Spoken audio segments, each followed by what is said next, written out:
Well, I think this conference that was just held was a very important event. In fact, every year it's held, and it's a very important theme.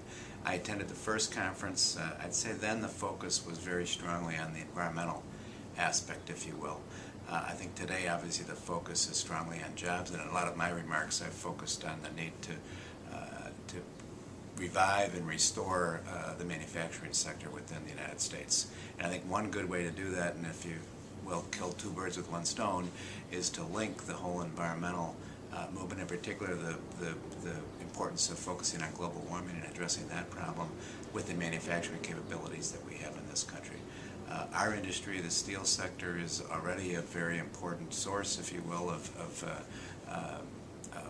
greenhouse gases. We're working all the time to improve our performance on that front. If you look over the past 10 years alone, our energy consumption has dropped by about 30%.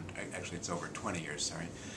It's dropped by 30% to the point where we actually would meet the Kyoto standards today as a sector. But we know that there's more we can do, and there's more that we have to do on that front.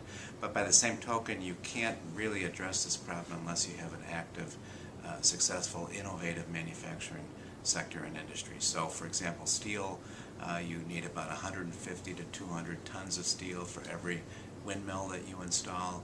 You need probably 5,000 to 10,000 tons of steel for every hydroelectric power plant or utility scale solar plant that you build. You need 30,000 to 50,000 tons of steel for every nuclear power plant that you build. So you really need that backbone industry, if you will, to undertake the energy transition and transformation that we need to pursue in this country. So I think there's a good combination between the need to really rethink the structure of our economy, maybe recognize that the whole financial sector had